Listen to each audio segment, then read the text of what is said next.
আর তাওহীদ পরিপূর্ণভাবে বুঝার সুফল কি? এই উম্মতের ৭০,০০০ মানুষ বিনা হিসাবে জান্নাতে যাবে। তারা কারা? তাদের কথা বলতে গিয়ে রাসূল সাল্লাল্লাহু আলাইহি সাল্লাম বলছেন, যারা কোনোদিন ঝাড়ফুঁকো করে চায়নি। মানে দুনিয়াতে একদল মানুষ বসবাস করে যাদের তাওহীদের লেভেল এত উপর পর্যায়ের, এত উপরে যে তারা সবর করে না, রেজা করে। রেজা, তাদের ঈমান এবং তাওহীদ আবু বকরের মতো। সবর কি, রেজা কি?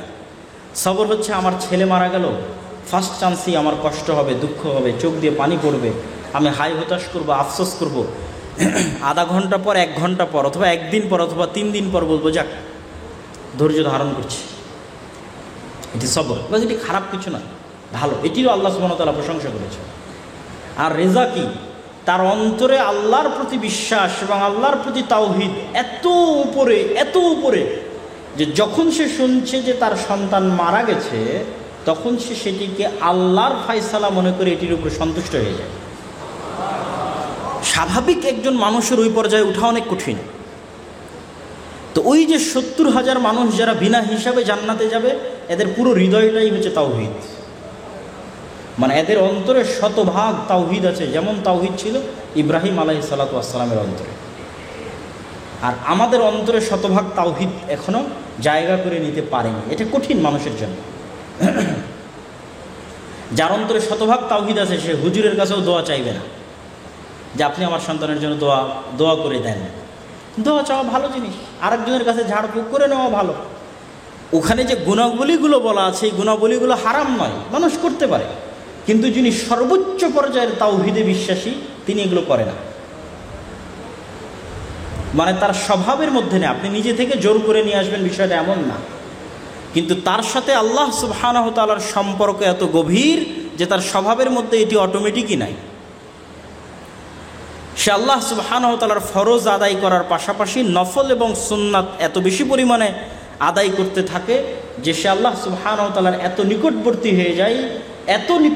হয়ে যায় যে আল্লাহ সুবহানাহু ওয়া তাআলাও তার দরবারে ফেরেশতাদের সামনে তার কথা স্মরণ করে, ফেরেশতাদেরকে তাকে ভালোবাসার জন্য আদেশ প্রদান করে, ফেরেশতারাও আর বাকি ফেরেশতাদেরকে তাকে ভালোবাসার জন্য বলে। আস্তে আস্তে সে আল্লাহর ওয়ালি, আল্লাহ সুবহানাহু ওয়া তাআলার বন্ধু হয়ে যায়। কেমন বন্ধু হয়ে যায়? তার মুখ দিয়ে যদি কোনো কথা বের হয়, সেটি পূরণ না করতে আল্লাহ লজ্জা পান। এটি বাস্তবতা। যে যখন ইব্রাহিম আলাইহিস সালাতু ওয়াস সালামের স্ত্রী সারা আলাইহিস সালাতু ওয়াস সালাম আল্লাহর কাছে দোয়া করছে যে আল্লাহুম্মা লা তুসাল্লিত আলাইয়া হাযাল কাফির, আল্লাহুম্মা ইন কুনতা তা'লাম ইন্নী আহসানতু ফারজি। হে আল্লাহ, আপনি যদি জেনে থাকেন আমি আমার লজ্জাস্থানের হেফাজত করেছি, তাহলে আজকে কাফেরকে আমার উপর বিজয় করিয়েন না। তাহলে সারার কানেকশন আল্লাহ সুবহানাহু ওয়া তাআলার সাথে এত শক্তিশালী যে তার মুখ দিয়ে বের হওয়া কোনো কথা আল্লাহ বাস্তবায়ন করবেন না, এতে কে লজ্জা পায়? আল্লাহ নিজে লজ্জা পায়। এবং এই সমস্ত মানুষদের সাথে পৃথিবীতে যদি কেউ শত্রুতা করে, দুশ্মনী করে, তাহলে ওই ব্যক্তির সাথে কে শত্রুতা করে? আল্লাহ শত্রুতা করে। ওই ব্যক্তির সাথে আল্লাহ যুদ্ধ ঘোষণা করে যে সে আল্লাহর বন্ধুর সাথে শত্রুতা করছে। এই জন্য কাম্মিন রজুলিন, কত মানুষ আছে পৃথিবীতে যারা দুনিয়াতে প্রসিদ্ধ কিন্তু আল্লাহর কাছে অপ্রসিদ্ধ। আর কত মানুষ আছে দুনিয়াতে অপ্রসিদ্ধ কিন্তু আল্লাহর কাছে প্রসিদ্ধ। তো আমাদেরকে চেষ্টা করতে হবে কার কাছে প্রসিদ্ধ হওয়ার? আল্লাহ সুবহানাহু ওয়া তাআলার কাছে প্রসিদ্ধ হওয়ার। কেন আমরা দিন শেষে আল্লাহ সুবহানাহু ওয়া তাআলার নিকটেই ফেরত যাব। আর এই বিশ্বাস থেকেই আমাদেরকে দূরে রাখার চেষ্টা করবে সবসময় শয়তান, যে আমরা মারা যেতে পারি, এই বিশ্বাস যেন আমাদের অন্তরে না আসে। তো আমরা যে বিষয়ে আলোচনা করছিলাম যে আমরা যদি তাওহীদ সম্পর্কে পূর্ণ বিশ্বাস আনতে চাই, তাহলে 1 নম্বরে আল্লাহর নাম এবং গুণাবলী সম্পর্কে জ্ঞান অর্জন করতে হবে। পাশাপাশি কোরআন ভালোভাবে বুঝতে হবে। এবং কোরআনে 5টি বিষয়ের মধ্যে কোরআনের আলোচনা ঘুরপাক খায়। হয় আল্লাহ সুবহানাহু ওয়া তাআলা পবিত্র কোরআন মাজিদে অতীতের নবীদের ঘটনা বলবেন, অথবা অতীতের অভিশপ্ত জাতিদের ঘটনা বলবেন। ঘুরিয়ে ফিরিয়ে বলতেই থাকবেন। এই মুসা, এই ফেরাউন, আবার 10 পৃষ্ঠা পর আবার মুসা, আবার ফেরাউন, আবার 10 পৃষ্ঠা পর আবার মুসা, আবার ফেরাউন, আসতেই থাকবে আসতেই থাকবে, বিভিন্ন আঙ্গিকে বিভিন্ন প্রেক্ষাপটে। এখানে ইউসুফ, ওখানে ইব্রাহিম, আবার ইউসুফ, আবার ইব্রাহিম, আসতেই থাকবে। এখানে আদ সামুদ, আবার আদ সামুদ, আবার কওমে লূত, আসতেই থাকবে, বিভিন্ন প্রেক্ষাপটে আসতে থাকবে, মানুষের সাইকোলজির সাথে, যেন মানুষের কোরআন বুঝতে সুবিধা হয় এবং মেইন মেসেজগুলো, মূল মেসেজগুলো মানুষের ব্রেনে ঢুকে যায়। তাহলে একটা টপিকে আল্লাহ সুবহানাহু ওয়া তাআলা আলোচনা করবেন অতীতের ইতিহাস, এই জন্য ইতিহাসের গুরুত্ব আছে। দ্বিতীয় আর একটা টপিক আল্লাহ সুবহানাহু ওয়া তাআলা আলোচনা করবেন আল্লাহর দয়া, আল্লাহর নিয়ামত, আল্লাহর সৃষ্টি রহস্য। বারবার বলতে থাকবেন আমি আসমান জমিন সৃষ্টি করেছি, আসমান জমিনে যা আছে সব কিছু আমার অধীনস্থ, আসমান জমিনের রাজত্ব আমার, গাছপালা আমি তৈরি করেছি, বৃষ্টি আমি বর্ষণ করি, নদী নালা আমি প্রবাহিত করেছি, পাহাড় আমি স্থাপন করেছি। বলতেই থাকবেন বলতেই থাকবেন বলতেই থাকবেন। আল্লাহর যত সৃষ্টি রহস্য আছে, নিয়ামত আছে, ঘুরে ফিরে আসতেই থাকবে। 3 নম্বরে আল্লাহ সুবহানাহু ওয়া তাআলা বারবার আলোচনা করতে থাকবেন পরকাল। ইসলামের 2টি মৌলিক বিশ্বাস, এক আল্লাহর প্রতি ঈমান, 2 পরকালে বিশ্বাস। এই জন্য বিস্তারিত বিশ্বাস তো 6টা, কিন্তু যখনই আল্লাহ অথবা আল্লাহর রাসূল সংক্ষিপ্ত করেছে বিশ্বাসকে, তখন 2টার মধ্যে সংক্ষিপ্ত করে দিয়েছে। মান ইউমিন বিল্লাহ ওয়াল ইয়াউমিল আখির, যে ব্যক্তি আল্লাহকে বিশ্বাস করে এবং পরকালে বিশ্বাস করে, ফালইউকরিম যায়ফাহ, সে যেন তার মেহমানকে মেহমানদারি করে। এরকম অসংখ্য হাদিস এবং আয়াতে আল্লাহ এবং আল্লাহ রাসূল সংক্ষিপ্ত করেছেন 2টি বিশ্বাসের উপর, এক আল্লাহর প্রতি ঈমান, 2 পরকালে বিশ্বাস। তাহলে পরকালের বিশ্বাসের কথা কিভাবে আসবে? কিয়ামতের কথা আসবে, জান্নাতের কথা আসবে, জাহান্নামের কথা আসবে, জাহান্নামের ভয়াবহতার কথা আসবে, জান্নাতের অফুরন্ত নিয়ামতের কথা আসবে, আর কিয়ামতের মাঠের ভয়াবহতার কথা আসবে, যেমন সূরা জিলজাল, যেমন সূরা কারিআ।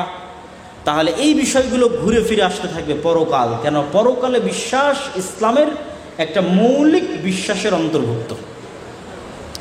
এই পরকালের প্রতি দৃঢ় বিশ্বাসই আমাদের রাস্তা চলতে সহজ করবে। পরকালের প্রতি দৃঢ় বিশ্বাস না থাকার কারণে আমরা দুনিয়াকে প্রাধান্য দিই এবং পরকালকে বিসর্জন দিই। এই জন্য আল্লাহ সুবহানাহু ওয়া তাআলা কোরআন মাজিদে বারবার বলতে থাকবে যে পরকালে তোমাদের জন্য যা আছে সেটি দুনিয়ার তুলনায় বেশি কল্যাণকর। আল্লাহর নিকটে যা আছে সেটি তোমাদের দুনিয়ার তুলনায় বেশি কল্যাণকর। আর দুনিয়া তোমাদের জন্য খেলতামাশার বস্তু, দুনিয়া তোমাদের জন্য ধোঁকা। লাইবুন ওয়া লাহু ওয়ামাল হায়াতুদ দুনিয়া ইল্লা লাইবুন ওয়া লাহু, এই পুরো পৃথিবী খেলতামাশা এবং মায়াজাল ছাড়া কিছুই নয়। আর পরকাল দুনিয়ার চাইতে কল্যাণকর। আল্লাহ সুবহানাহু ওয়া তাআলার নিকটে যা আছে সেটি চিরস্থায়ী এবং কল্যাণকর, সেটি হচ্ছে পরকাল। তাহলে এই বিষয়গুলোর মাধ্যমেই আপনার শিরক মুক্ত বিশ্বাস আপনার দৃঢ় হবে, আল্লাহ সুবহানাহু ওয়া তাআলার সাথে সম্পর্ক আপনার শক্তিশালী হবে, আল্লাহ সুবহানাহু ওয়া তাআলার সাথে সম্পর্ক আপনার মজবুত হবে। সম্মানিত উপস্থিতি, তাওহীদ এবং শিরকের আলোচনার এই শেষের দিকে এসে জরুরি 2-1টি কথা বলে আমি আপনাদের প্রশ্নোত্তর পর্বে চলে যাব। যদি লিখিত প্রশ্ন নেওয়ার ব্যবস্থা থাকে তাহলে লিখিত, আর যদি সরাসরি প্রশ্ন করার ব্যবস্থা থাকে তাহলে সরাসরি প্রশ্ন। সেটি হচ্ছে, যেহেতু আজকের এই আয়োজনটা তরুণ ছাত্র সমাজের কর্তৃক আয়োজন, সেহেতু তরুণ ছাত্র সমাজের প্রতি আমার বিশেষ নাসিহা এবং বিশেষ উপদেশ থাকবে। এই যে স্বৈরাচারের পতন হয়েছে দীর্ঘ 15 বা 16 বছরের ফ্যাসিজমের পরে, আমাদেরকে মনে রাখতে হবে এই দীর্ঘ 15-16 বছরের ফ্যাসিজমের জন্য ব্যক্তি দায়ী নয়, সিস্টেম দায়ী। মানে আপনাকে এই বিশ্বাস অন্তরে স্থাপন করতে হবে, না হলে আপনি ধোঁকাগ্রস্ত হবেন। আপনাকে অন্তরে এই বিশ্বাস স্থাপন করতে হবে যে আমাকে ক্রস ফায়ার দিয়ে হত্যা করেছে, গুম করেছে, আয়না ঘরে বন্দি রেখেছে গণতান্ত্রিক সেকুলার সিস্টেম। এই বিশ্বাস আপনার জন্য রাস্তা তৈরি করে দেবে।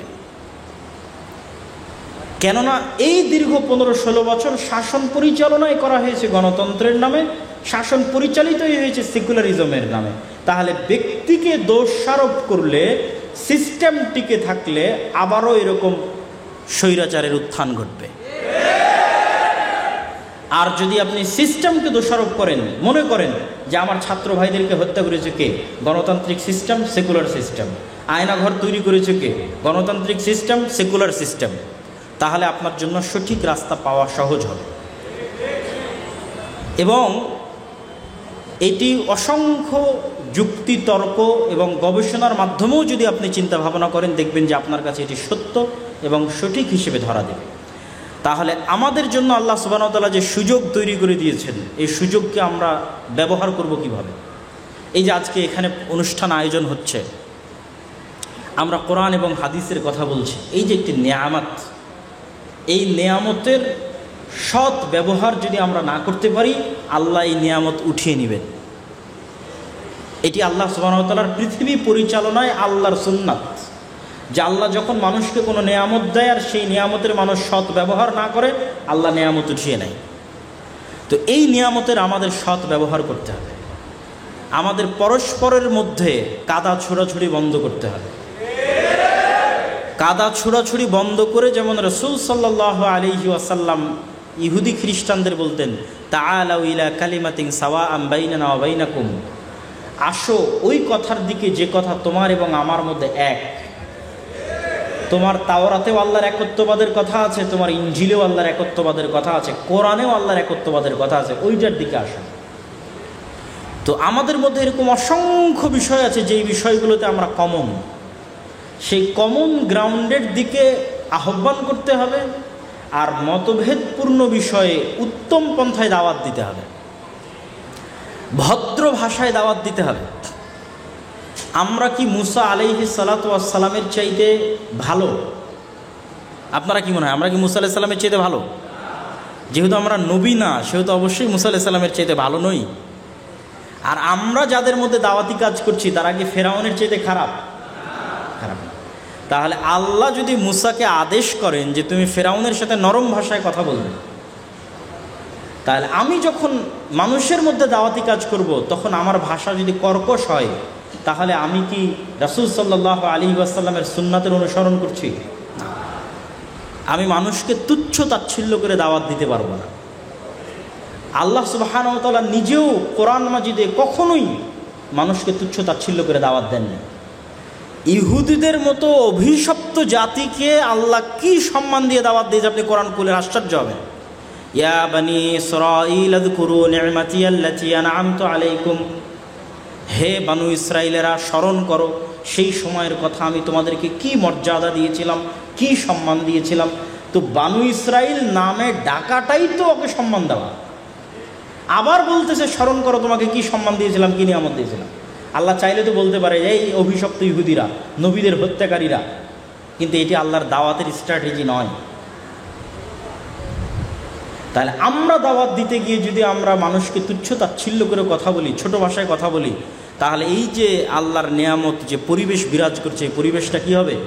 নষ্ট হবে এবং আল্লাহ সুবহানাহু ওয়া তাআলা এই নেয়ামত উঠিয়ে নেবেন। তৃতীয় আরেকটি যেটি করণীয়, যে যুবক ভাইয়েরা আজকের অনুষ্ঠান আয়োজন করেছে, এই রকম উপস্থিত বক্তব্য দিয়ে মানুষকে উৎসাহিত করা যায়, মানুষের অন্তরে আগ্রহ তৈরি করা যায়, কিন্তু মানুষকে প্রকৃত অর্থে একাডেমিক জ্ঞান দেওয়া যায় না। একাডেমিক জ্ঞানের জন্য গ্রুপ স্টাডির কোনো বিকল্প নাই, বই ভিত্তিক গ্রুপ স্টাডির কোনো বিকল্প নাই, যে আমরা নির্ধারিত বই নিলাম এবং সেই বইয়ের উপর ধারাবাহিক প্রতি সপ্তাহে আমরা পড়তে থাকব এবং পরস্পরে আলোচনা করতে থাকবো আজকের এটি থেকে আমি কি বুঝতেছি। এটির মাধ্যমে জ্ঞানের ডেভেলপ হয়, জ্ঞানের মাধ্যমে মানুষের পার্সোনালিটিতে পরিবর্তন আসে, আর মানুষের ব্যক্তিত্ব এবং পার্সোনালিটিতে পরিবর্তন আসলেই সমাজে পরিবর্তন আসে। এই যে 5ই আগস্টের এই সুযোগ ইসলামপন্থী দলগুলো কাজে লাগাতে পারেনি,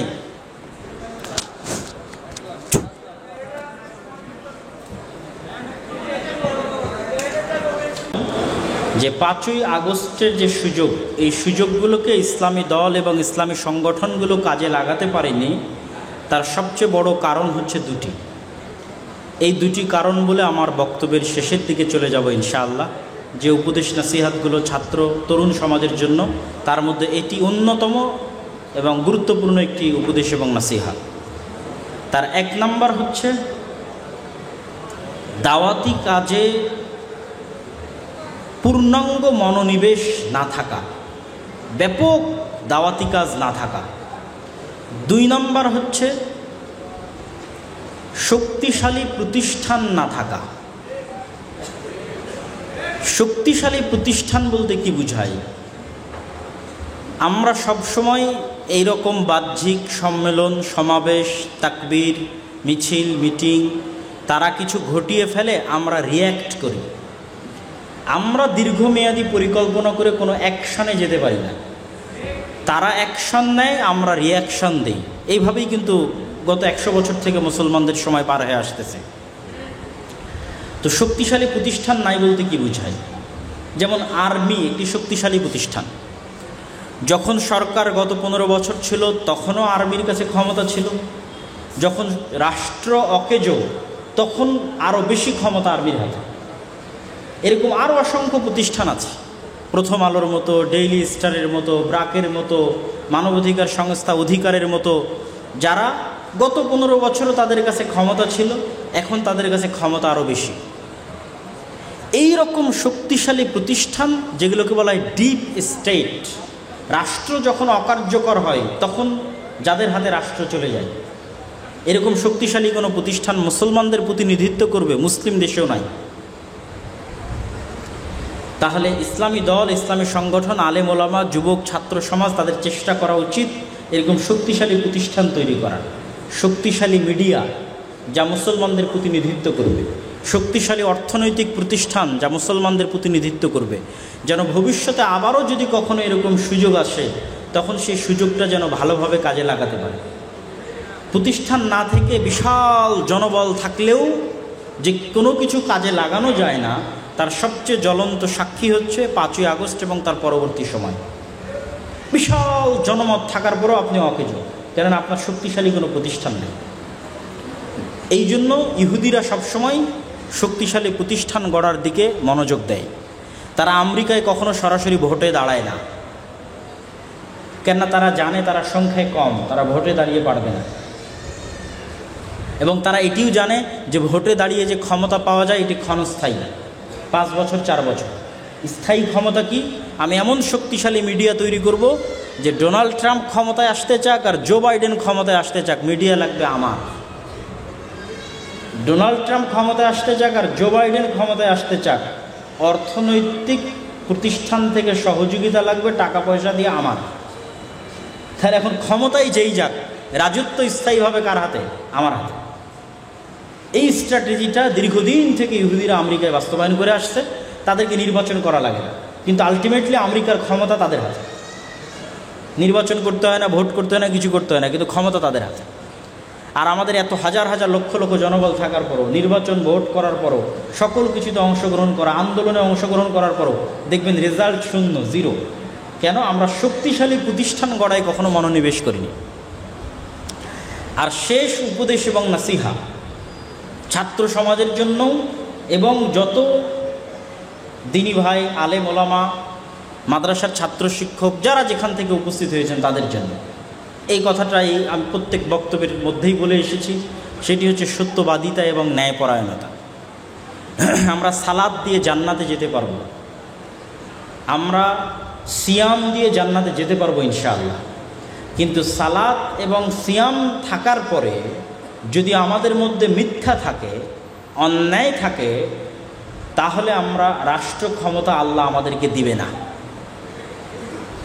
ক্ষমা চেয়ে নিয়ে জান্নাত দিয়ে দিতে পারে, কিন্তু আমি রাষ্ট্র ক্ষমতা পাওয়ার অযোগ্য হিসেবে বিবেচিত আল্লাহর দরবারে।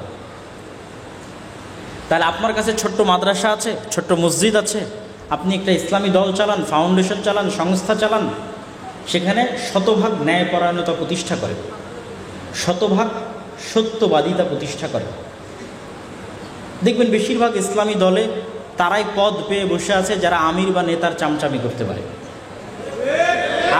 আর যে যোগ্য কর্মী তার মূল্যায়ন নাই। তার মানে আপনি আপনার দলে ন্যায়পরায়ণতা প্রতিষ্ঠা করতে পারেননি, মানে আল্লাহ আপনার নাম, আল্লাহ রাষ্ট্র ক্ষমতা দিবে এরকম ব্যক্তিদের কাছ থেকে কেটে দিয়েছে। তবে জান্নাতে যেতে পারেন মানুষের কাছে ক্ষমা নিয়ে, আল্লাহ সুবহানাহু ওয়া তাআলার ইবাদত করে আল্লাহর কাছে ক্ষমা নিয়ে, কিন্তু রাষ্ট্র ক্ষমতা পাওয়ার অযোগ্য। আপনি আপনার মাদ্রাসায় ন্যায়পরায়ণতা এবং সত্যবাদিতা প্রতিষ্ঠা করতে পারেননি, মানে আল্লাহ সুবহানাহু ওয়া তাআলা আপনাকে রাষ্ট্র ক্ষমতা দিবেন না। আর 190 বছরের কলোনিয়াল ও উপনিবেশিক ব্রিটিশ শাসনের যে গোলামি, এই গোলামির যে মাইন্ড সেট আপ আমাদের রক্ত এবং আমাদের মনস্তাত্ত্বিক জগতে আমরা বহন করে বেড়াই আমাদের অজান্তে। 15 বছরে নাকি আপনাদের নিঃশ্বাস বন্ধ হয়ে এসেছে, তাহলে কল্পনা করেন 190 বছর কতদিন। তাহলে 190 বছর আমাদের বাপদাদা পূর্বপুরুষরা ব্রিটিশদের গোলামি করেছে। ফলত কি পরিমাণ আমাদের জেনেটিকের মধ্যে, রক্ত মাংসের মধ্যে গোলামি থাকতে পারে আমাদের অজান্তেই, তা কল্পনা করতে পারবেন না। ওই মনস্তাত্ত্বিক গোলামির একটি গোলামি হচ্ছে যে আমরা মিথ্যা বলতে অভ্যস্ত হয়েছি, অন্যায় করতে অভ্যস্ত হয়েছি, ইনসাফ করতে পারি না, না নিজের ভাই বোনের সাথে, না বাপ মায়ের সাথে, না মাদ্রাসায়, না মসজিদে, কোথাও না। আপনি যদি জলেশ্বরী তলায় তলায় থাকা আপনার একটি বাপের জমিতে পুরোটাই আপনি নিয়ে নিলেন, আর ওই দূরে গ্রামের জমিতে আপনার বোনকে ভাগ দিলেন, জলেশ্বরী তলায় দিলেন না, তাহলে আপনি ইনসাফ করলেন না। আপনার মধ্যে ন্যায়পরায়ণতা নাই। যেই দুটি গুণ আমাদের নবীর মধ্যে জন্মগত ছিল, সকল নবীর মধ্যে জন্মগত ছিল, এই দুটো গুণ না থাকার কারণে আমরা নেতৃত্বে যেতে পারছি না। আমি বলছি না যে আমি জান্নাতে যেতে পারবো না, আমার বোন যদি আমাকে ক্ষমা করে দেয় আল্লাহ আমাকে জান্নাত দিতেও পারে, কিন্তু এই আচরণের কারণে আল্লাহ আমাকে কি দিবেন না? নেতৃত্ব দিবেন না। আল্লাহ আমাকে নেতা বানাবেন না, গোলাম বানাবেন। এটি হচ্ছে গোলামির মেন্টালিটি। এরকম আরও অসংখ্য চাল চরিত্র আমরা 190 বছরের কলোনিয়াল সিস্টেম থেকে বহন করি আমাদের নিজেদের অজান্তে। এই জন্য আমাদেরকে সত্যবাদিতা, ন্যায়পরায়ণতা প্রতিষ্ঠা করতে হবে এবং গোলামির মানসিকতা থেকে বের হয়ে আমাদের দিন, আমাদের ধর্ম, আমাদের রাসূল এবং রাসূলের সুন্নাতের উপর শতভাগ কনফিডেন্স থাকতে হবে। আপনি দাড়ি রাখবেন না সেটি ভিন্ন কথা, নিজ স্বাধীনতায় যদি না রাখেন, কিন্তু আপনি দাড়ি রাখবেন না এই কারণে যে মানুষ কি বলবে, চাকরি হবে কি হবে না, সমাজে কি বলবে, বাপ মায়ে কি বলবে, বন্ধু বান্ধবে কি বলবে, তাহলে এটি হচ্ছে কলোনিয়াল মাইন্ড সেট আপ। 190 বছরের গোলামির চিহ্ন বহন করে বেড়াচ্ছেন আপনি আপনার অজান্তে। এটির থেকে পৃথিবীর বহু জাতি মুক্ত হয়ে গেছে। আপনি ফ্রান্স, ইতালি, স্পেন, ইউরোপ ভ্রমণ করে আসেন। আমি রাজশাহী বিশ্ববিদ্যালয়ের এক বক্তব্যে এই পয়েন্টের উপর বিস্তারিত আলোচনা করেছি যে কলোনিয়াল মাইন্ড সেট আপের প্রভাব আমরা কীভাবে বহন করে বেড়াচ্ছি। আজকে শুধু আপনাদের এখানে উপদেশ এবং নাসিহা হিসেবে টাচ দিয়ে যাচ্ছে। ঠিক আপনি পর্দা করতে চাচ্ছেন না, আপনার স্বাধীনতায় যদি না করেন ভিন্ন কথা, মানুষ কি বলবে, চাকরি হবে কিনা, স্যারে কি বলবে, তাহলে আপনি হচ্ছে কলোনিয়াল মাইন্ড সেট আপ বহন করতেছেন, গোলামির চিহ্ন বহন করতেছেন। এবং আমাদের রাষ্ট্রের মধ্যে ইসলাম বিদ্বেষের কাঠামো গভীরে স্থাপন করা আছে। রাষ্ট্রের কাঠামোর মধ্যে ইসলাম বিদ্বেষ আছে। রাষ্ট্র আপনার মাথায় টুপি দেখলে আপনাকে অন্যরকম ভাবে, রাষ্ট্র আপনার মুখে দাড়ি দেখলে অন্যরকম ভাবে, আপনার মাথায় হিজাব দেখলে আপনাকে অন্যরকম ভাবে। তার মানে রাষ্ট্রের কাঠামোর মধ্যে ইসলাম বিদ্বেষ ঢুকে গেছে। এটিও ওই কারণে যে আমরা 190 বছর ব্রিটিশ দ্বারা শাসিত ছিলাম, আমাদের সিস্টেম থেকে গেছে, সিস্টেম চেঞ্জ হয়নি। বিচার বিভাগে আইন কাদের? ওদের। আর্মি যে লয়ের ওপর চলে, এই ল, এই আর্মি পাকিস্তান আর্মির খণ্ডিত অংশ, পাকিস্তান আর্মি ইন্ডিয়ান আর্মির খণ্ডিত অংশ, ইন্ডিয়ান আর্মি ব্রিটিশ আর্মির খণ্ডিত অংশ। বাংলাদেশ বিচার বিভাগ পাকিস্তান বিচার বিভাগের খণ্ডিত অংশ, পাকিস্তান বিচার ইন্ডিয়ান বিচার বিভাগ, ইন্ডিয়ান ব্রিটিশ বিচার বিভাগের খণ্ডিত অংশ। ওই ধারা, ওই উপধারার উপর, ওই সিস্টেমের উপরেই আমাদের এই সিস্টেম এখন পর্যন্ত অব্যাহত আছে। ফলত আমাদের রাষ্ট্রের কাঠামোর মধ্যে ইসলাম বিদ্বেষ থেকে গেছে। এই জন্য এই সিস্টেম যতক্ষণ আমলে পরিবর্তন না হবে ততক্ষণ পর্যন্ত ছাত্র জনতার প্রকৃত বিজয় কখনোই অর্জিত হবে না। সম্মানিত উপস্থিতি, সর্বশেষে যে উপদেশ এবং নাসিহাগুলো দিলাম, সেই উপদেশ এবং নাসিহার সামারি হচ্ছে আমরা এখন যে অবস্থার উপর আছে এটি আল্লাহর নেয়ামত। এই নিয়ামতকে মূল্যায়ন করতে হবে যেন আল্লাহ এটি উঠিয়ে না নেয়। এই মূল্যায়নের অন্যতম মাধ্যম হচ্ছে কাদা ছোড়াছড়ি বন্ধ করে ভ্রাতৃত্ব বাড়াতে হবে, দাওয়াতের ভাষা নম্র এবং ভদ্র করতে হবে, গ্রুপ স্টাডি বই ভিত্তিক। যেমন আজকেও আমরা সবসময় হয়তো আসার সুযোগ হয় না, বগুড়া শহরেও আমাদের সবসময় আসার সুযোগ হবে না। আমাদের যে গবেষণা কেন্দ্রিক যে বইগুলো আছে সেগুলো আজকে আপনারা গাড়িতে পেতে পারেন। আমাদের বই হোক, অন্য আর যে কোনো প্রতিষ্ঠানের বই হোক, বই কেন্দ্রিক গ্রুপ স্টাডি থাকতে হবে। তবে আমাদের বইগুলো আজকে আপনারা পেতে পারেন গাড়িতে, যাদের পক্ষে সম্ভব হবে অবশ্যই নেবেন ইনশাআল্লাহ। আর তৃতীয়ত যেটি বললাম সেটি হচ্ছে সিস্টেমকে দায়ী করতে হবে এবং কলোনিয়াল গোলামির মাইন্ড সেট আপ থেকে বের হয়ে আসতে হবে। আর সত্যবাদিতা এবং ন্যায়পরায়ণতা প্রতিষ্ঠা করতে হবে ছোট্ট থেকে ছোট্ট প্রতিষ্ঠানে। এই জিনিসগুলো যদি আমরা বাস্তবায়ন করতে পারি, আল্লাহ সুবহানাহু ওয়া তাআলা চাইলে আমাদেরকে আল্লাহ নেতৃত্বের আসন, রাষ্ট্র ক্ষমতা আল্লাহ সুবহানাহু ওয়া তাআলা প্রদান করতে পারেন। এটি আল্লাহর ইচ্ছা। আল্লাহ সুবহানাহু ওয়া তাআলা আমাদের এই পুরো আলোচনা বুঝার এবং সে অনুযায়ী মানার তৌফিক দান করুক। আল্লাহুম্মা আমিন। প্রশ্ন উত্তরের ধরন কিভাবে? আজান হবে, এখানে জামাতের সালাত হবে ইনশাআল্লাহ।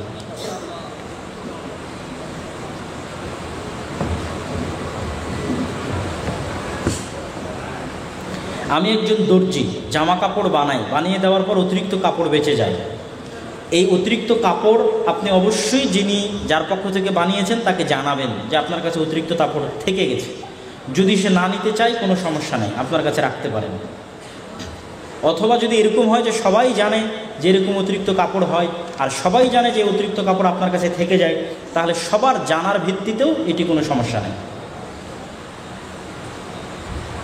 আমি একজন এইচএসসি শিক্ষাবর্ষের শিক্ষার্থী। আমি একাডেমিক পড়াশোনার পাশাপাশি ইসলামী পড়াশোনা করতে চাই, কিভাবে আগাবো? সবার আগে কোরআন বিশুদ্ধ করতে হবে, কোরআন পড়তে পারতে হবে। এটা যে 1 নাম্বার।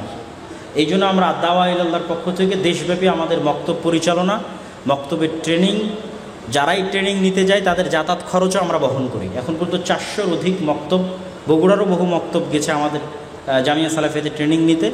আমরা ট্রেনিং দেই এবং যাতায়াত খরচ, থাকা খাওয়া সব আমরা বহন করি। তো এই কোরআনের গ্রুপ স্টাডি চালু করতে হবে ছাত্রদের মধ্যে, স্কুল কলেজ সবগুলোতে কোরআনের গ্রুপ স্টাডি চালু করতে হবে, যে তারা কোরআন শিখবে, পড়া শিখবে। কোরআন যদি পড়া শিখা হয়ে যায়, তারপরে কি? তারপরে সবার আগে লাগবে হচ্ছে আজকে যে আলোচনা করলাম, তাওহীদ, শিরক, বিশ্বাস, ঈমান। ঈমানের যে 6টি পয়েন্ট আছে, এই 6টি পয়েন্টের উপর জ্ঞান অর্জন।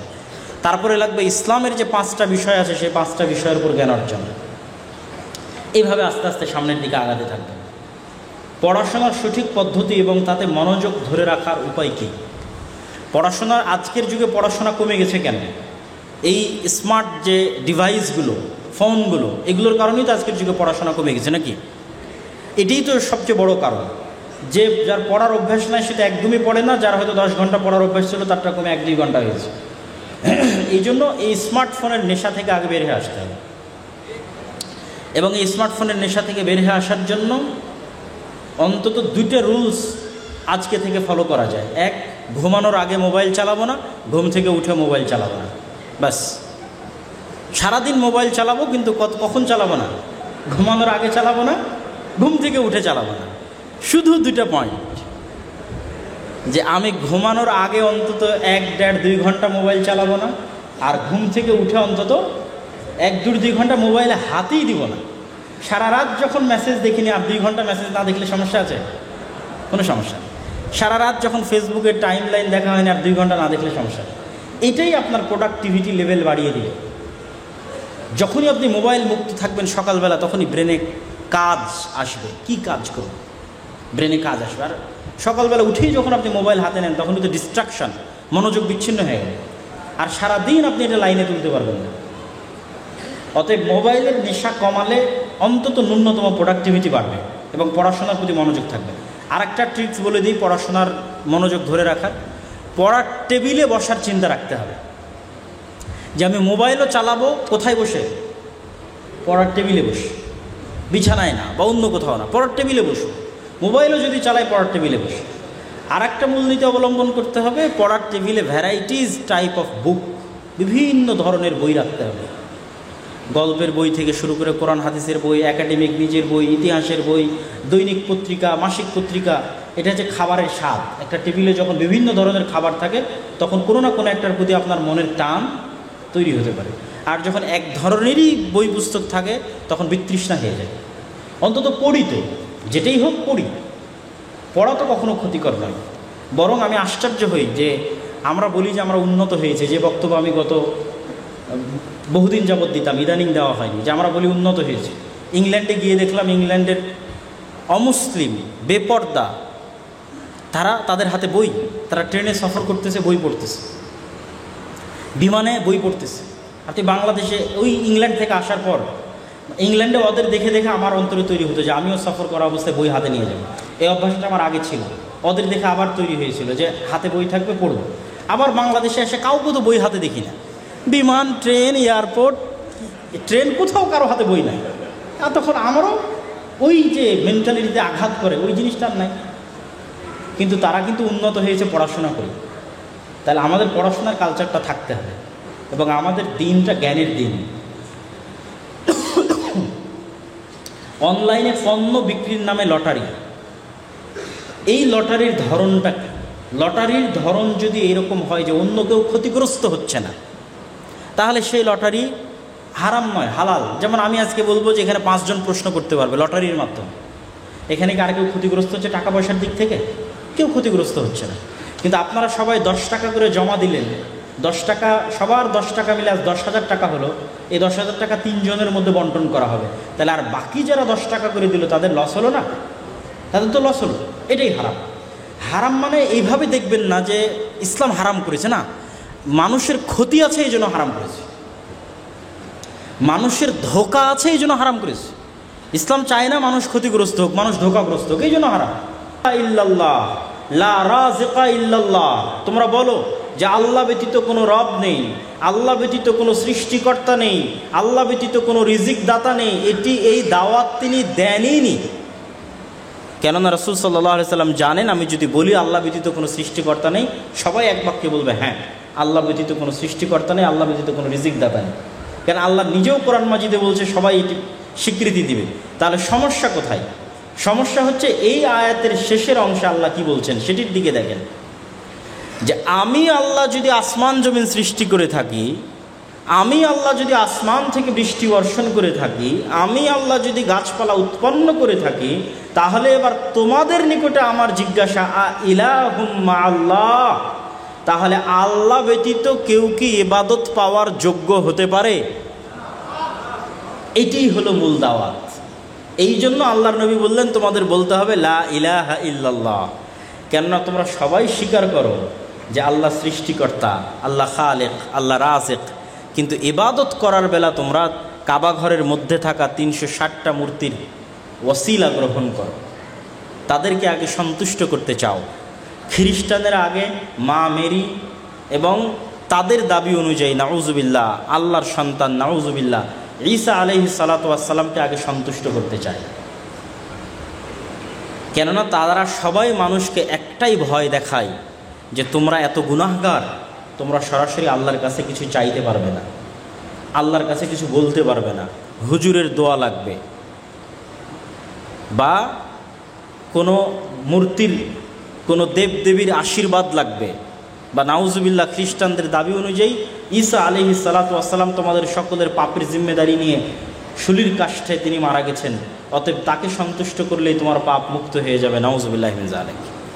তাহলে এই প্রত্যেকটা বিশ্বাসের ভিত্তি দাঁড়িয়ে আছে কি? মানুষকে ভয় দেখানো। এই মর্মে ভয় দেখানো যে মানুষ এত পাপী এবং আল্লাহর থেকে এত দূরে যে তারা আল্লাহর সাথে সরাসরি কিছু চাইতেও পারবে না, বলতেও পারবে না। পারবে কারা? যারা আল্লাহর খুব কাছের এবং খুব নিকটের। আর এই জায়গাতে ইসলাম সরাসরি আঘাত করেছে।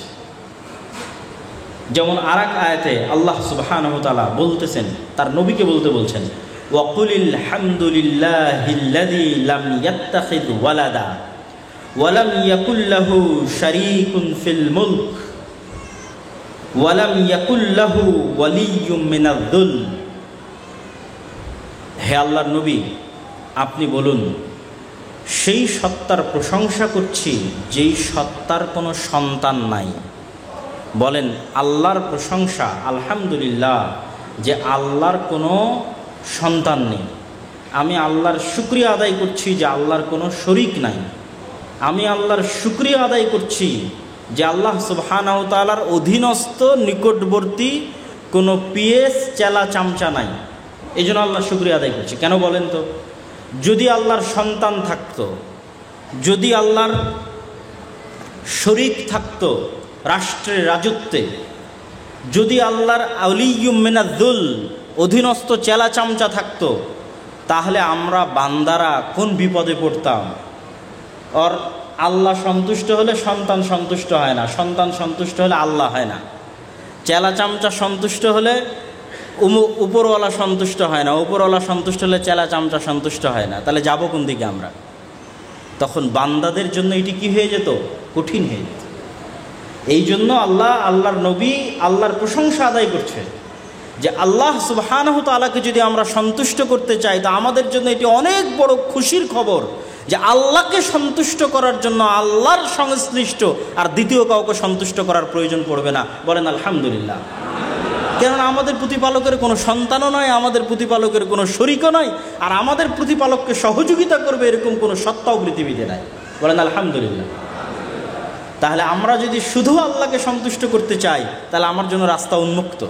শুধু আল্লাহর সন্তুষ্টিতেই সন্তুষ্টি এবং আল্লাহর অসন্তুষ্টিতেই অসন্তুষ্টি। তাহলে বান্দার উপর থেকে চাপ এবং টেনশন কমে গেল। এই জন্য রাসূলুল্লাহ সাল্লাল্লাহু আলাইহি ওয়াসাল্লামকে বলতে বলা হচ্ছে যে আপনি আল্লাহর প্রশংসা করেন যে আমরা এমন সত্তার ইবাদত করি যার সন্তান নাই, যার শরীক নাই, যার অধীনস্থ কোনো সাহায্যকারী সহযোগিতাকারী নাই। সম্মানিত উপস্থিতি, তাহলে আমরা যেটি বলছিলাম যে সারা পৃথিবীর সকল মানুষ আল্লাহ সুবহানাহু তাআলাকে রব হিসেবে মানলেও আল্লাহ সুবহানাহু তাআলাকে ইলাহ হিসেবে মানে না। আল্লাহ সুবহানাহু তাআলাকে সৃষ্টিকর্তা হিসেবে মানলেও আল্লাহ সুবহানাহু তাআলাকে ইবাদতের যোগ্য হিসেবে মানে না। আল্লাহ সুবহানাহু তাআলাকে রিজিক দাতা হিসেবে মানলেও বিপদে পড়লে আল্লাহর কাছে চাইতে হবে, আল্লাহর সামনে মাথা নত করতে হবে, নাজার নেওয়াজ মানত আল্লাহর জন্য করতে হবে, সেটি তারা মনে করে না। বরং বিপদে পড়লে তাবিজ, কবজ, কবিরাজ, জিন, শয়তান ইত্যাদির আশ্রয় গ্রহণ করে, কবরের আশ্রয় গ্রহণ করে, বিভিন্ন মানুষের আশ্রয় গ্রহণ করে। তাহলে তারা পরিপূর্ণরূপে আল্লাহ সুবহানাহু তাআলার তাওহীদ বিশ্বাস স্থাপন করতে পারেনি, বা তারা বুঝতেই পারেনি যে তাওহীদ কি জিনিস। তাহলে আমরা যদি তাওহীদের আলোচনার এই পর্যায়ে এসে সারমর্ম করি, তাহলে হচ্ছে তাওহীদের দাওয়াত মানে আল্লাহর উলুহিয়তের দাওয়াত, যে ইবাদতের যোগ্য হিসেবে তিনিই একমাত্র যোগ্য, যিনি রব। তুমি তাকেই সিজদা করবে যিনি তোমাকে খাওয়ায় এবং পরায়। যিনি তোমাকে খাওয়ায় পরায়, আসমানের ছায়া দেয়, সূর্যের আলো দেয়, অক্সিজেন দেয়, রিজিক দেয়, তোমার জীবন মৃত্যুর মালিক, তার কাছে নত না হয়ে অন্য কারো সামনে নত হবে, এর চাইতে বড় অন্যায় পৃথিবীতে আর নেই। এই জন্য আল্লাহ সুবহানাহু ওয়া তাআলা বলেছেন ইন্না শিরকা লাযুলমুন আযীম। শিরক হচ্ছে মহা অত্যাচার। গুনাহ না বলে অত্যাচার বলা হয়েছে, পাপ না বলে অত্যাচার বলা হয়েছে। কেননা এটি আমাদের জন্য ন্যায়, এটি আমাদের জন্য ইনসাফ যে আমরা তার সামনে মাথা নত করব যিনি আমাদের খাওয়ায় এবং পরায়। এটি আমাদের জন্য ন্যায় এবং ইনসাফ। এই জন্য আল্লাহ সুবহানাহু ওয়া তাআলা আরেক আয়াতে বলেছেন ওয়া তাম্মাত কালিমাতু রাব্বিকা সিদকাও ওয়া আদলা। আপনার প্রতিপালকের সকল বিধিবিধান সত্যের উপর প্রতিষ্ঠিত, ন্যায়ের উপর প্রতিষ্ঠিত। আপনার প্রতিপালক যা আদেশ দিয়েছে প্রত্যেকটা আদেশ সত্যের উপর প্রতিষ্ঠিত, ন্যায়ের উপর প্রতিষ্ঠিত। তো আল্লাহর একটি আদেশ হচ্ছে আল্লাহর উলুহিয়াতকে মানতে হবে। তো এটি সত্যের উপর প্রতিষ্ঠিত, এটি ন্যায়ের উপর প্রতিষ্ঠিত। কিভাবে? লা ইলাহা ইল্লাল্লাহ এর অর্থ কি করলাম? লা মা'বুদা বিহাক্কিন ইল্লাল্লাহ। আল্লাহ ব্যতীত সত্য কোনো ইবাদতের যোগ্য সত্তা পৃথিবীতে নাই। মানে আল্লাহ ব্যতীত যারা ইবাদতের যোগ্য, যাদেরকে মানুষ মনে করছে, তারা সবাই মিথ্যা। তাহলে আল্লাহ ইবাদতের যোগ্য, এটি কিসের উপর প্রতিষ্ঠিত? সত্যের উপর প্রতিষ্ঠিত। আর বাকি যাদের সামনে আমরা মাথা নত করছি, ইট পাথরের খাম্বাতে সম্মান জানাচ্ছি, যে কোনো মৃত ব্যক্তিকে কবরে সম্মান জানাচ্ছি, কারো মূর্তি বানিয়ে সম্মান জানাচ্ছি, কবিরাজ, জিন, তাবিজ, কবজের আশ্রয় গ্রহণ করছি, এই প্রত্যেক যারা আশ্রয় চাচ্ছে এরা সবাই কি? মিথ্যা এবং বাতিল। একমাত্র সত্যকে আল্লাহ সুবহানাহু ওয়া তাআলা। এবার 2 নম্বর পয়েন্ট কি? ন্যায়। তাহলে আল্লাহ সুবহানাহু ওয়া তাআলার আমি ইবাদত করব, এটি একমাত্র ন্যায়। আপনি যদি আপনার স্ত্রীকে সকল কিছুর ব্যবস্থা করে দেন, আপনার স্ত্রী আপনার বাড়িতে থেকে আপনার খেয়ে আপনার সকল নিয়ামত ভোগ করে যদি অন্য কারোর সাথে পরকীয়ায় লিপ্ত হয়, তাহলে এটি জুলম, অত্যাচার, যে সে আপনার নিয়ামতের শুকরিয়া আদায় করছে না। আমরা আল্লাহর মাটির উপর চলতেছি, আল্লাহর আসমানের ছায়ায় আছি, আল্লাহর জীবন নিয়ে পৃথিবীতে বিচরণ করছি, আল্লাহ আমাদের রুজি রুটির মালিক। সেখানে আমি বিপদে পড়লে আশ্রয় চাচ্ছি কোনো জিন শয়তানের কাছে গিয়ে, সেখানে আমি বিপদে পড়লে আশ্রয় চাচ্ছি কোনো কবরের কাছে গিয়ে, বিপদে পড়লে আশ্রয় চাচ্ছি আমি কোনো মূর্তির কাছে গিয়ে, তাহলে এটি কি অত্যাচার নয়? অবশ্যই অত্যাচার। আমি ইবাদত করার বেলায়, মাথা নত করার বেলায় আল্লাহর সামনে না করে অন্য কারোর সামনে করছি, এটি অত্যাচার। এই জন্য আল্লাহ সুবহানাহু ওয়া তাআলা কোরআন মাজিদে বলেছেন ইন্না শিরকা লাযুলমুন আযীম। আর এই জন্য আরও এক আয়াতে আল্লাহ সুবহানাহু ওয়া তাআলা বলেছেন ওমা ইউমিনু আকসারুহুম বিল্লাহ ইল্লা ওয়া হুম মুশরিকুন। দুনিয়ার অধিকাংশ মানুষ আল্লাহর প্রতি ঈমান আনয়ন করার পরেও শিরকে লিপ্ত হয়, মুশরিক। তো আল্লাহর প্রতি ঈমান কোনটা? ওই যে আল্লাহকে রব হিসেবে মানে, আল্লাহকে সৃষ্টিকর্তা হিসেবে মানে, কিন্তু তারপরেও শিরকে লিপ্ত হয়, মানে আল্লাহর উলুহিয়াতটা বুঝে না, ইলাহ কি এটি বুঝে না। সম্মানিত উপস্থিতি, আল্লাহ সুবহানাহু ওয়া তাআলার এই উলুহিয়াত, এই তাওহীদ এবং এই শিরক মুক্ত জীবন কোরআন মাজিদের পরতে পরতে আল্লাহ সুবহানাহু ওয়া তাআলা তুলে ধরেছেন। যেমন আমরা যদি শুধু সূরা ফাতিহাকে সামনে রাখি, তো সূরা ফাতিহার মধ্যেও আল্লাহ তুলে ধরেছেন কিভাবে? ইয়্যাকা না'বুদু ওয়া ইয়্যাকা নাস্তাঈন। এই আয়াতটি হচ্ছে তাওহীদের আয়াত, শিরক মুক্ত থাকার আয়াত। এই আয়াতটি যদি এভাবে বলা হতো যে না'বুদুকা ওয়া নাস্তাঈনুকা, হে আল্লাহ আপনার ইবাদত করি, আপনার কাছে সাহায্য চাই, এই কথা শতজনকে বলা যায়। আজকে আমার পূর্বে যিনি আলোচনা করে গেছে আপনি তাকেও বলতে পারবেন শায়েখ আমি আপনার বক্তব্য শুনে আপনাকে ভালোবাসি, আপনি আমাকেও বলতে পারবেন শায়েখ আমি আপনাকে ভালোবাসি, আপনার বক্তব্য শুনি।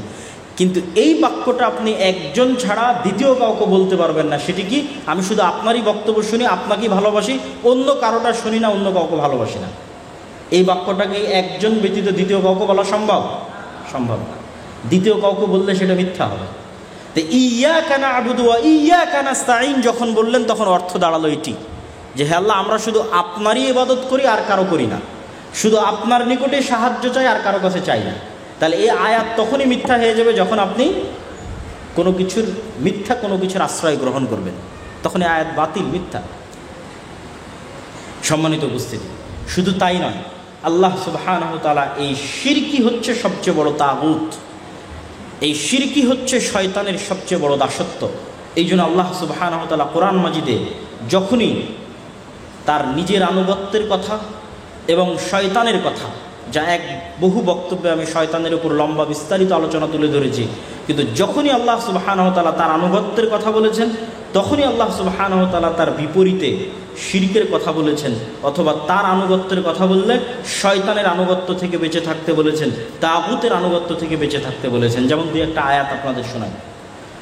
ওয়ালাকাদ বাআসনা ফি কুল্লি উম্মাতির রাসূলা আন ইবুদুল্লাহ ওয়াজতানিবুত তাগুত। প্রত্যেক উম্মতের মধ্যে একজন করে রাসূল পাঠিয়েছি, আর প্রত্যেক রাসূলের কাছে একটি দাওয়াত পৌঁছে দিয়েছি, ইবাদত হবে আল্লাহর, পরিত্যাগ করতে হবে তাগুতকে। মানে আল্লাহর ইবাদতের বিপরীতে যা হয় তার সবই শয়তানের ইবাদত, তার সবই শয়তানের দাসত্ব। আর শয়তান হচ্ছে সবচেয়ে বড় তাগুত, ইবলিস হচ্ছে সবচেয়ে বড় তাগুত। যেমন আর এক আয়াতে আল্লাহ সুবহানাহু ওয়া তাআলা বলেন ইয়া আইয়ুহাল্লাযীনা আমানু দুখুলু ফিস-সিলমি কাফা ওয়া লা তাত্তাবিউ খুতুওয়াতিশ শাইতান। হে ঈমানদারগণ, তোমরা ইসলামে প্রবেশ করো পরিপূর্ণভাবে, আর শয়তানের পদাঙ্ক অনুসরণ করিও না। তাহলে পূর্ণ ইসলামে পরিবেশের বিপরীতে দাঁড় করিয়ে দেওয়া হলো শয়তানকে, তথা শিরক হচ্ছে শয়তানের দাসত্ব। আল্লাহ ব্যতীত অন্য আর যে কোনো কিছুর ইবাদত হচ্ছে শয়তানের দাসত্ব। এবং সিরাতে মুস্তাকিমের ক্ষেত্রেও একই আয়াত আল্লাহ সুবহানাহু ওয়া তাআলা কোরআন মাজিদে ব্যবহার করেছেন। আমরা 5 ওয়াক্ত সালাতে আল্লাহ সুবহানাহু ওয়া তাআলার নিকটে দোয়া যে চাই, ইহদিনাস সিরাতাল মুস্তাকিম সিরাতাল্লাযীনা আন'আমতা আলাইহিম গায়রিল মাগদুবি আলাইহিম ওয়ালাদ-দাল্লিন, যে হে আল্লাহ আপনি আমাদেরকে সঠিক রাস্তা দেখান। তো রাসূল সাল্লাল্লাহু আলাইহি ওয়াসাল্লাম হাদিসে বলছেন, একে যে এই সিরাতে মুস্তাকিমের আশেপাশে অসংখ্য রাস্তা আছে, প্রত্যেকটা রাস্তার সামনে শয়তান দাঁড়িয়ে আছে। এটি হাদিস রাসূল সাল্লাল্লাহু আলাইহি ওয়াসাল্লামের বাক্য। আর আল্লাহর বাক্য কোরআনে যে শয়তান ওয়াদা করছে, শপথ করছে যে শয়তান আমাদেরকে সঠিক সিরাতে মুস্তাকিমে থাকতে দিবে না। এই জন্য আল্লাহ সুবহানাহু ওয়া তাআলা মানুষের সবচেয়ে বড় শত্রু হিসেবে শয়তানকে নির্ধারণ করেছেন। ইন্নাশ শাইতানা লাকুম আদুউম মুবিন। আমাদের প্রকাশ্য শত্রু হিসেবে যারা আমাদের গীবত করে, অপবাদ দেয়, হত্যা করে, মারে, তাদেরকে আল্লাহ সুবহানাহু ওয়া তাআলা নির্ধারণ করেননি। তাকে নির্ধারণ করেছেন যে শয়তান, যে আমাকে জাহান্নামে নিয়ে যেতে চায়। সম্মানিত উপস্থিতি, তাহলে এই শিরক এবং এই তাওহীদের আলোচনার যদি আমরা সারমর্ম করি তাহলে কি দাঁড়ালো? যে আল্লাহ সুবহানাহু তাআলার একচ্ছত্র একক ইবাদত হচ্ছে তাওহীদ, আর আল্লাহ সুবহানাহু তাআলা ব্যতীত আর যে কোনো কিছুর ইবাদত হচ্ছে শয়তানের আনুগত্য, আর সেটি হচ্ছে শিরক। আর যখনই আপনি শয়তানের আনুগত্য করবেন, শিরক করবেন, তখন আপনি আল্লাহর বিরুদ্ধে বিদ্রোহ করছেন।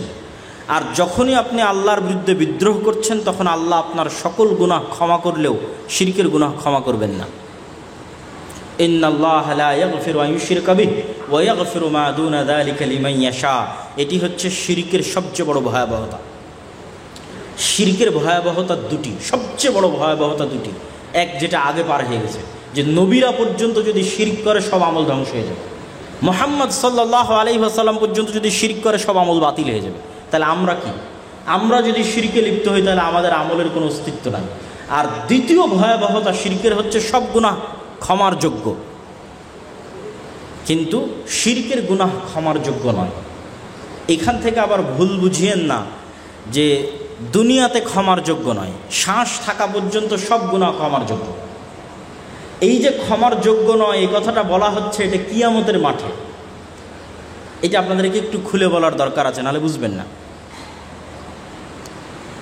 রাসূলুল্লাহ সাল্লাল্লাহু আলাইহি ওয়াসাল্লাম বলছেন, ইন্না শাফাআতি লি আহলিল কাবায়ের মিন উম্মতি। কিয়ামতের মাঠে আমার শাফাত আমার উম্মতের কবিরা গুনাহগারদের প্রাপ্য হক। কিয়ামতের মাঠে আমার উম্মতের যারা কবিরা গুনাহগার আছে তারা আমার শাফাত পাবে, তবে তারা শাফাত থেকে বঞ্চিত হবে যাদেরকে কোরআন আটকিয়ে দিবে। কোরআন কাকে আটকিয়ে দিয়েছে? কোরআন এদেরকে আটকিয়ে দিয়েছে। ইন্নাল্লাহা লা ইয়াগফিরু আন ইউশরিকা বিহি ওয়া ইয়াগফিরু মা দুনা যালিকা লিমান ইয়াশা। আল্লাহ সব গুনাহ ক্ষমার রাস্তা উন্মুক্ত রাখবেন কিয়ামতের মাঠে, শুধু শিরকের গুনাহ ক্ষমা হওয়ার রাস্তা উন্মুক্ত রাখবেন না। কিন্তু যতক্ষণ আমাদের নিঃশ্বাস আছে ততক্ষণ সকল গুনাহ ক্ষমার যোগ্য। যত সাহাবী মুসলিম হয়েছে তারা তো আগে মুশরিকই ছিল, মুশরিক থেকেই তো মুসলিম হয়েছে। তো যখনই আপনি ইসলাম গ্রহণ করছেন তখন আপনার আগের সব কিছু বাতিল। ঠিক আমরাও যদি কোনো শিরকে লিপ্ত হয়ে থাকি বা ভবিষ্যতে লিপ্ত হই, আর যদি শ্বাস থাকে, তাহলে অন্য কোনো গুনাহ থেকে তওবা করার সুযোগ হোক অথবা না হোক, শিরকের গুনাহ থেকে তওবা অবশ্যই হতে হবে। কেননা রাসূলুল্লাহ সাল্লাল্লাহু আলাইহি ওয়াসাল্লাম বলেছেন, মান মাতা ওয়ালাম ইউশরিক বিল্লাহ। যে ব্যক্তি মৃত্যুবরণ করলো এমতো অবস্থায় যে তার ঘাড়ে শিরকের গুনাহ নাই, সে একদিন আগে হোক একদিন পরে হোক জান্নাতে যাবেই যাবে ইনশাআল্লাহ। আর যে ব্যক্তি মৃত্যুবরণ করলো এমন অবস্থায় যে তার ঘাড়ে শিরকের গুনাহ আছে, তার জন্য জান্নাত চিরস্থায়ীভাবে হারাম। কিয়ামতের মাঠে তার গুনাহ ক্ষমা হওয়ার কোনো রাস্তা নাই। আমরা আর যত গুনাহ করছি না, এই গুনাহগুলো যদি আমরা ক্ষমা চাওয়া অবশ্যই উচিত, কিন্তু কোনো কোনো মানুষ যদি ক্ষমা নাও চায়, ভুলে যায়, সব গুনাহ হয়তো ক্ষমা চাইতে পারেনি, তারপরেও কিয়ামতের মাঠে ক্ষমা হয়ে যেতে পারে, তারপরেও হতে পারে। অসংখ্য হাদিস আছে তার প্রমাণ। যেমন আমি বহু গুনাহ করেছি, কিন্তু আমি আর এক ভাইয়ের দোষ ত্রুটি গোপন রেখেছি। মান সাতারা মুসলিমান সাতারাহুল্লাহু ইয়াউমাল কিয়ামা। তো কিয়ামতের মাঠে আল্লাহ বিচার করার জন্য আমাকে কাছে ডাকবেন, বলবেন, দেখো এই গুনাহগুলো তুমি করনি। তো বলে, হ্যাঁ আল্লাহ, এই গুনাহগুলো আমি করেছি। তো বলে, দুনিয়াতে তোমার এই গুনাহগুলো আমি গোপন রেখেছিলাম, আজ কিয়ামতের মাঠেও গোপন রেখে দিলাম। বলেন আল্লাহু আকবার। তাহলে আপনি ক্ষমা না চাইতেও আল্লাহ সুবহানাহু ওয়া তাআলা কিয়ামতের মাঠে ক্ষমা করে দিতে পারে। আপনি ক্ষমা না চাইতেও আপনি মুহাম্মদ সাল্লাল্লাহু আলাইহি সাল্লামের শাফাত পেয়ে যেতে পারেন। কিন্তু এই যে যতগুলো অপশন আছে কিয়ামতের মাঠে, এই সব অপশনগুলো বন্ধ হয়ে যাবে কোথায় গিয়ে বলেন? একটু জোরে বলেন, কোথায় গিয়ে বন্ধ হয়ে যাবে? শিরকে গিয়ে বন্ধ হয়ে যাবে। আল্লাহ সুবহানাহু ওয়া তাআলা স্বেচ্ছায় ক্ষমা করে দিবেন, সেটাও শিরকে গিয়ে বন্ধ হয়ে যাবে। মুহাম্মদ সাল্লাল্লাহু আলাইহি সাল্লাম শাফাত করবেন, সেটিও শিরকে গিয়ে বন্ধ হয়ে যাবে। তাহলে ন্যূনতম আমাদেরকে পৃথিবী থেকে কি মুক্ত অবস্থায় বিদায় নেওয়া উচিত? শিরক মুক্ত অবস্থায় বিদায় নেওয়া উচিত। ন্যূনতম আলাল আকাল কিছুই যদি না করতে পারি, অন্তত শিরক যেন আমাদের দ্বারা না হয়। বলেন আল্লাহুম্মা আমিন। সম্মানিত উপস্থিতি,